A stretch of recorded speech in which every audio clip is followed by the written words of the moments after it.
सत्य की खोज से जुड़े हुए सभी साधकों का फिर से बहुत बहुत स्वागत, बहुत अभिनंदन। और पुराने लोग जो जुड़े हुए हैं उनकी तो मैं नहीं कहता, हालांकि मुझे पता है कुछ पुराने जुड़े हुए लोग भी काफ़ी अच्छे से देखते हैं। नए लोग जो जुड़ रहे हैं अच्छे से देख रहे हैं,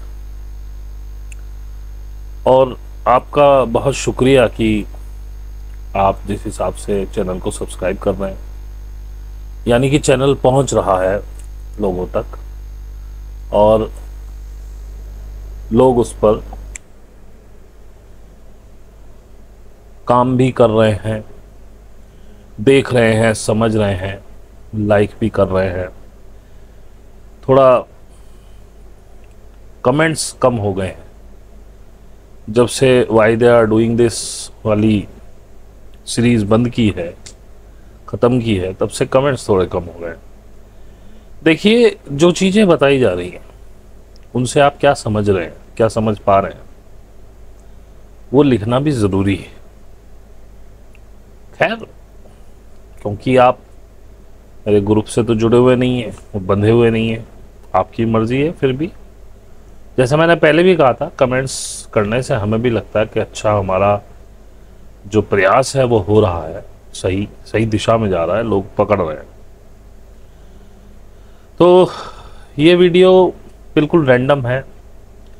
कुछ छोटे छोटे टॉपिक्स थे जो काफ़ी समय से बताना चाह रहा था, लेकिन वो दो सीरीज़ जो ताओ और why they are doing this चल गई, उसके चक्कर में इसको थोड़ा पीछे कर दिया। तो सबसे पहले तो आगे बढ़ने से पहले मैं फिर से आपका धन्यवाद करता हूँ।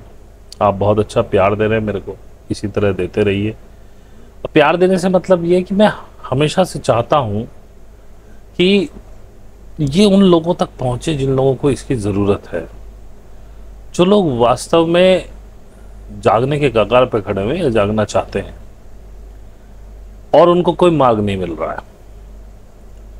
और यदि आपके पहले से गुरु हैं, आप सही मार्ग पे जा रहे हैं, तो मैं आपके लिए बहुत प्रसन्न हूँ। तो भी आपके ज्ञान में कुछ ना कुछ वृद्धि इससे हो ही रही होगी, क्योंकि हर व्यक्ति की सोच, हर व्यक्ति के पॉइंट ऑफ व्यूज़ अलग अलग हैं। मे बी आपके जो गुरु हैं वो आपको कुछ और एक्स्ट्रा बता रहे हों, तो मेरा तो सौभाग्य नहीं है उसको सुनने का। लेकिन आप दोनों को सुन रहे हैं तो आपका सौभाग्य है कि आपको दोनों तरफ से ज्ञान मिल रहा है, तो बहुत अच्छा है। आगे बढ़ने से पहले बस यही कहूँगा, डिस्क्रिप्शन में हमारा फेसबुक पेज है, उस पर आप अपना फ्रेंड रिक्वेस्ट भेजिए। हमारा टेलीग्राम है, इंस्टाग्राम है, उसको फॉलो कीजिए, ताकि हम जो रील्स भेजते हैं वो आपको मिलें।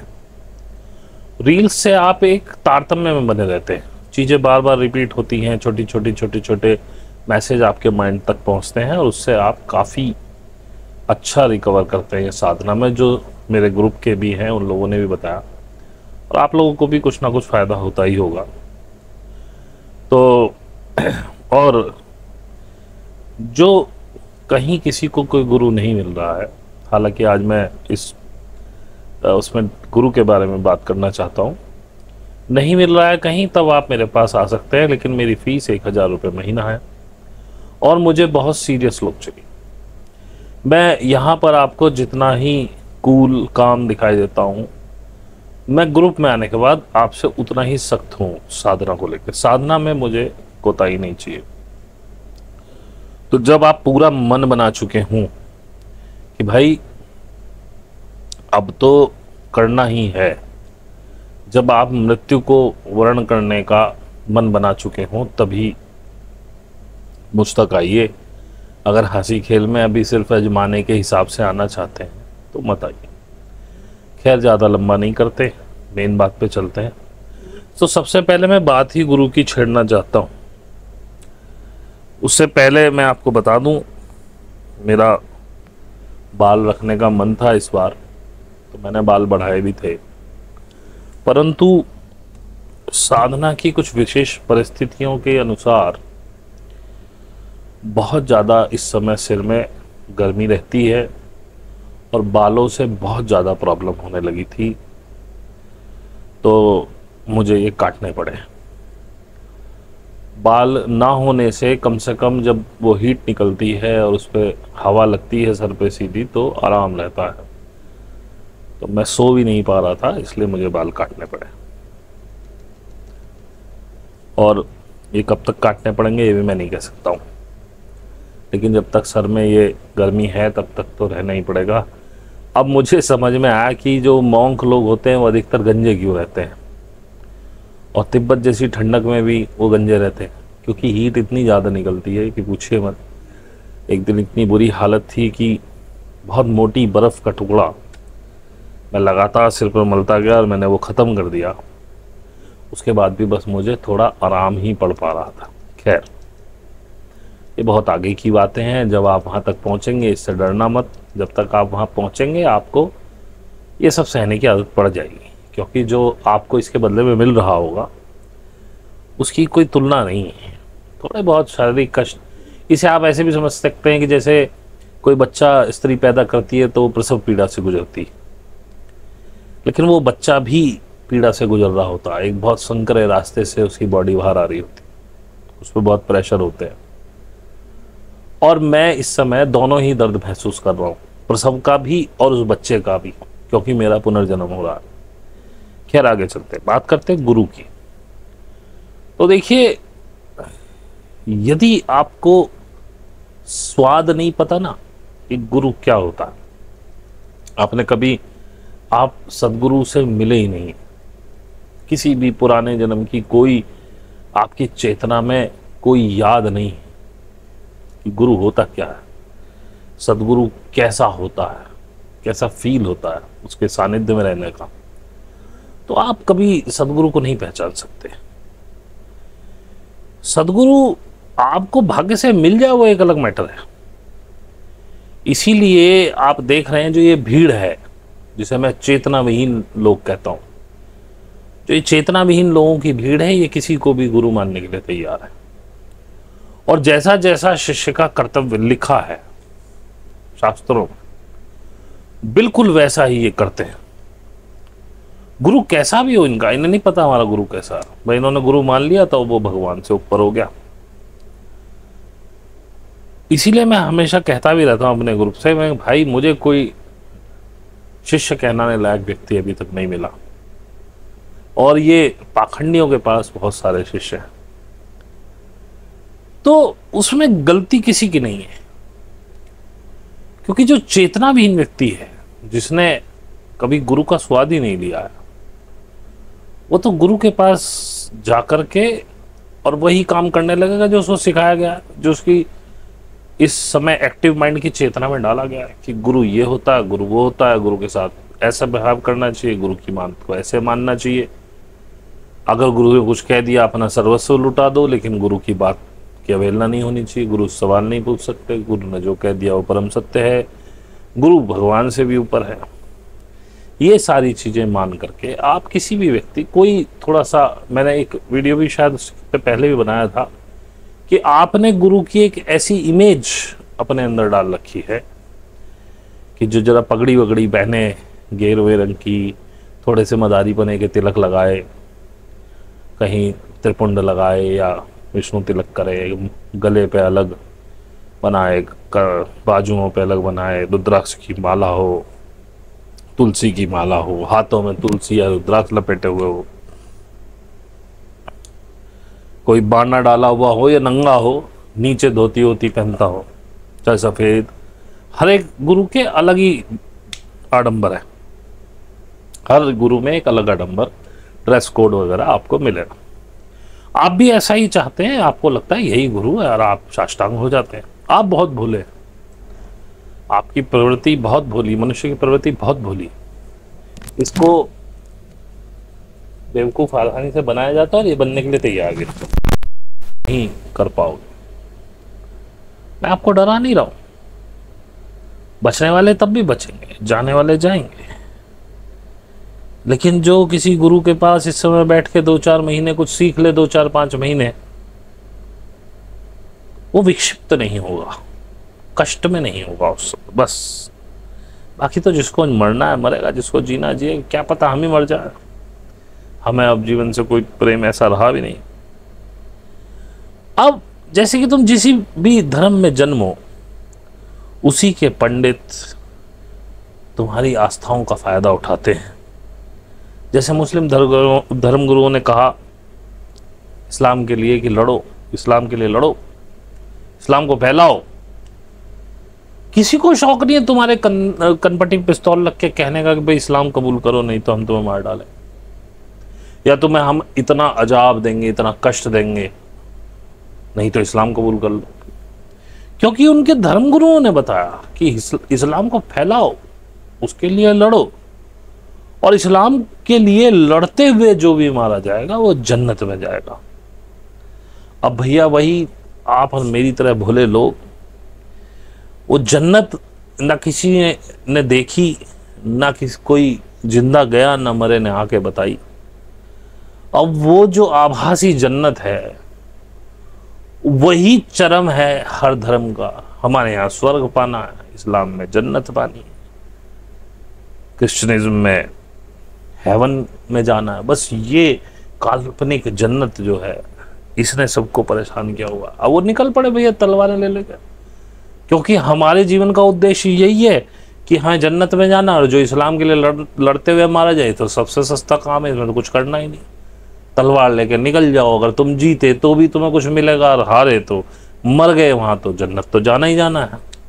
72 उम्रें तुम्हारा इंतजार कर रही हैं। और इसी जन्नत को पाने के लिए एक जैन साधु भूखा रहता है। आपने देखा होगा जैन लोग अधिकतर, साधु तो ले ही लेते हैं, जैन व्यक्तियों में अधिकतर बूढ़े लोग संथारा कहते हैं हमारे यहाँ, संथारा ले लेते हैं, खाना पीना छोड़ देते हैं और आत्महत्या कर देते हैं। हिंदू इस स्वर्ग को पाने के लिए पता नहीं कितनी गायों को खिला रहा है, दुनिया भर के दान पुण्य कर रहा है, अनाथ आश्रम चला रखे हैं। मैं ये नहीं कह रहा हूं कि नहीं चलाने चाहिए, लेकिन स्वर्ग की आकांक्षा से नहीं चलाने चाहिए। ये एक तरह से धनिक व्यक्ति का कर्तव्य होना चाहिए कि वो ये सब चलाए। और किसी भी धर्म का कोई भी व्यक्ति हो, बहुत बोला है, बस बचपन से जो घोट के पिला दिया धर्म के नाम पर, बस उसी के अनुसार अपने स्वर्ग पाने की इच्छा में पता नहीं कभी उपवास कर रहा है, कभी पंडितों का भोजन करा रहा है, मृत्यु भोज करा रहा है, पता नहीं क्या क्या कर रहा है विधि विधानों के नाम पे। हर ये विधि विधान कोई हिंदुओं में ही नहीं है, ये हर धर्म में विधि विधान। पंडित कोई हिंदुओं में नहीं है, नाम अलग अलग होते हैं, फादर हो सकता है, मौलवी हो सकता है। ये आपको केवल बेवकूफ बना रहे हैं, असलियत तो कोई बताता नहीं, ना कोई देखता।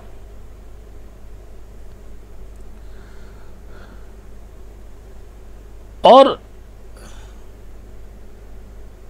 खैर ये गुरु वाली बात तो यही मैं समाप्त करूंगा, क्योंकि पहले भी मैं बोल चुका हूं इस टॉपिक पे, क्योंकि मैंने 2-3-4 वीडियोस में गुरु बनाने पे बहुत जोर दिया, साधना करने पे बहुत जोर दिया। तो आपको मैंने सोचा ये भी बताऊं कि सदगुरु होता क्या है। सबसे बड़ी बात है, एक चीज और जोड़ दूं, सदगुरु तुम्हारे विश्वासों पर चोट करेगा। बुद्ध की बात याद आई। बुद्ध के पास एक व्यक्ति आया, बड़ा ही नास्तिक था। उसने पूछा, भगवान, क्या भगवान होते हैं? बोले हाँ होते हैं, बिल्कुल होते हैं, मैं तो मानता हूं भगवान तो है ही, ढूंढो। फिर एक बहुत आस्तिक व्यक्ति आया, उसने भी यही सवाल पूछा कि क्या भगवान होते हैं? तो उन्होंने कहा नहीं, भगवान कहीं नहीं है इस दुनिया में, हो तो ढूंढ लो। तो हालांकि ये मैं पहले सुना चुका हूं, इसमें एक वो और है, लेकिन मैं यहीं खत्म करूंगा इस कथा को, क्योंकि आपको समझाना कुछ और है। तो सदगुरु हमेशा आपकी आस्थाओं पर चोट करेगा, ताकि आप उस जकड़न को तोड़ के असलियत की तरफ जरा गौर करो, थोड़ा सा अपना मन लगाओ, थोड़ा दिमाग लगाओ। असलियत क्या है? मैं इसके पीछे भाग तो रहा हूं, वास्तविकता क्या है, भगवान है कि नहीं है, मतलब बुद्ध वाले उसमें बता रहा हूं। नहीं तो हर चीज में, जैसे मैंने राम को खोजा, कृष्ण को खोजा, महादेव को खोजा, मिले भी मुझे किताबों में, लेकिन किताबों में ही मिले। लेकिन उसके साथ मुझे इंद्र मिल गया, अग्नि मिल गया, वायु मिल गया। अब ये मत सोच लेना अग्नि में आग को कह रहा हूं, अग्नि एक व्यक्ति का नाम है, वायु एक व्यक्ति का नाम है। अश्वनी कुमार मिल गए, अंतरिक्ष मिल गया, देवताओं की जगह मिल गई, पृथ्वी मिल गई, असुर मिल गए, नाग मिल गए, पता नहीं क्या क्या मिल गया। और जब ये सब मिल गया तो और क्लैरिटी बढ़ गई। वो मैंने सब आपको बताया, और मैं जितना मैंने पढ़ा उतना तो नहीं बता सकता। अब किसी को पूछना हो, कोई बात करे तो बात करें। खैर, इससे हटके एक बात और कह रहा हूं, जब भी तुम कुछ करना चाहते हो तो अपने अंदर की किसी हीनता को दबाना चाहते हो, लोगों को दिखाना चाहते हो। हर कोई चाहता है लोग मेरे काम को देखें, अप्रिशिएट करें। किसी ना किसी हीन भावना में तुम जी रहे हो जब तक तुम ये प्रयास करते हो कि कोई मेरी तरफ ध्यान दे, कोई मेरे काम को देखे, अप्रिशिएट करे।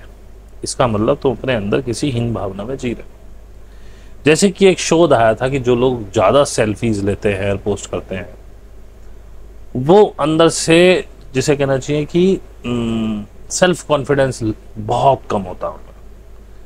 जैसे मैं अपनी बताऊं, मैं कभी सेल्फीज नहीं लेता हूं, मैं कभी फोटोज वगैरह डालता नहीं।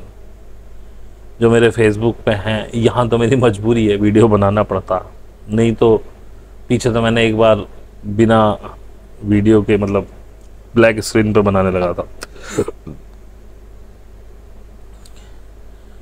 तो आपके अंदर कोई ना कोई हीन भावना है जिसको ओवरकम करने के लिए आप चाहते हो कि लोग मुझे देखें, मेरा को एप्रिशिएट करें।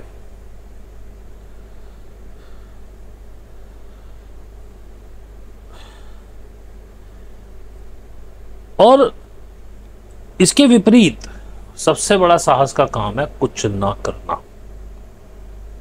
कुछ ना करना का मतलब ये नहीं है कि आप घर बैठ जाएं आलसी होके एक कमरे में बैठे रहे, नहीं।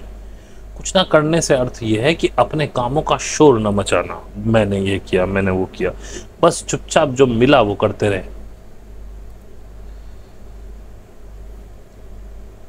बस, और ये भी नहीं कि पागलों की तरह काम ही करते रहो। शांत होकर के जितना काम मिला उसे कर दिया और उसका कोई शोर नहीं मचाया, और शांत होके बस साधना कर रहे हैं। बड़ा साहस का काम है।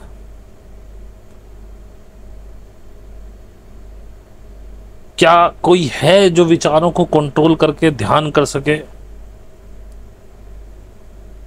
करने वाले करते हैं, लेकिन बड़ी प्रैक्टिस चाहिए भाई। मैं देख रहा हूं हमारे यहाँ 2-2 साल के लोग हैं, 2.5 साल से लोग हैं, अभी भी नहीं कर पा रहे।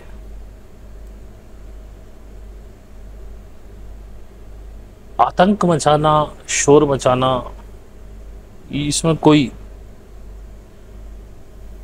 बहुत बड़ी बात नहीं।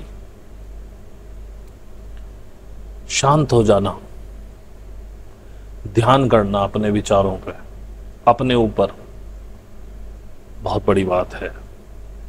हर किसी के बस में नहीं। तो अगर खुद को जानना है, खुद से मिलना है, अपनी शक्तियां पानी है, तो साधना करनी पड़ेगी। मैंने पिछली वीडियो में बताया भी था कि किस तरह से मैंने केवल मानसिक अपने उससे वाइब्रेशन से, हृदय के वाइब्रेशन से अपनी फुंसियां ठीक कर ली। आज नहीं है, कहीं पे खत्म हो गई बिल्कुल। तब जब वो बनाई थी तब थी। तुम अपने बड़े से बड़े कष्ट मिटा सकते हो, लेकिन मैं आपको तरकीब भी बता देता हूं, लेकिन आप नहीं कर पाओगे, क्योंकि उससे पहले अपने विचारों पर कंट्रोल होना चाहिए। विचार उठे ही ना, उसके बाद मान लिया जाए जो हो गया सो हो गया, वो सीखना पड़ता है। एक बात और थोड़ी सी इसमें जोड़ दूं, जो मैंने देखा है, मेरे ग्रुप में भी कई सन्यासियों को ये महसूस हुआ है। तुम साधना में आगे बढ़ते हो तो अक्सर देखा है कि लोगों में भूल पड़ती जाती है, लोग भूलने लगते हैं। अब ये मेमोरी लॉस क्यों होता है? एक्चुअली ये मेमोरी लॉस है ही नहीं। तुम्हारी जो मैक्सिमम याददाश्त है वो तुम्हारे अहंकार की वजह से है। बचपन में जैसे 3-4 साल का बच्चा, 3-4 साल के बच्चे को याददाश्त नहीं होती क्योंकि उसमें अहंकार नहीं होता। उसे तुम पीट लो, मार लो, मैं गारंटी दे रहा हूं आप में से किसी को भी 4 साल तक की अपनी कोई बात याद नहीं होगी कि जब आप 4 साल के होंगे, क्योंकि आप में अहंकार था ही नहीं। और अहंकार नहीं होगा तो कोई बात आपको छुएगी नहीं है, जो छुएगी नहीं वो आपके माइंड में स्टोर नहीं होती है।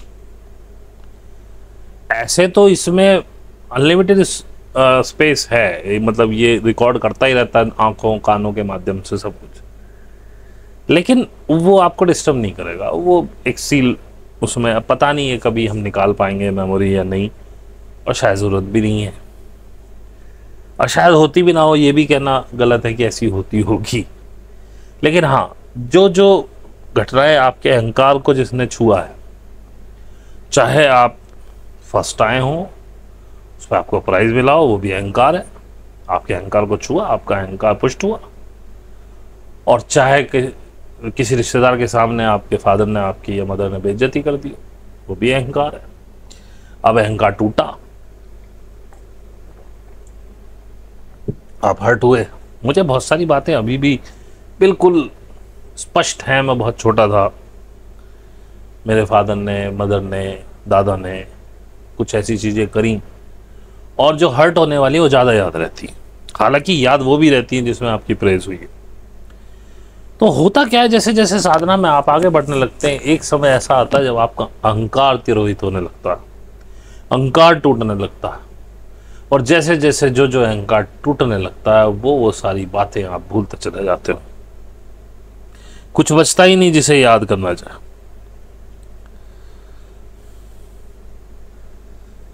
तो जब आपका अहंकार टूटने लगता है, अपना पराया कुछ रहता नहीं है, कोई सी बात से आप हर्ट नहीं होते हो, तो वो बातें आपको याद भी नहीं रहती।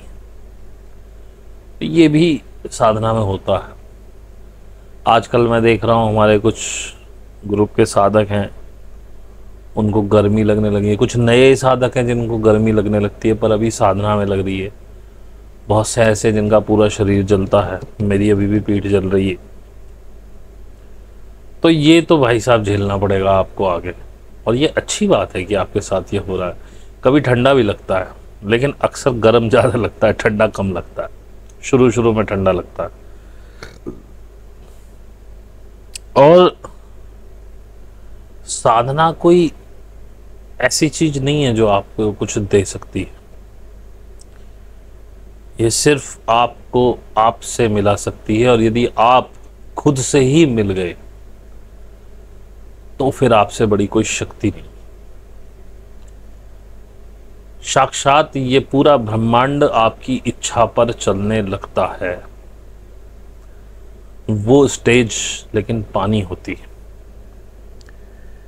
मैंने आपको पिछले वीडियो में बताया, आपने शायद why they are doing this part 6 में, कि कितने ट्रिलियन वोल्ट की बैटरी तो आपका ये शरीर है, इतना इलेक्ट्रोमैग्नेटिक फील्ड इसके अंदर है।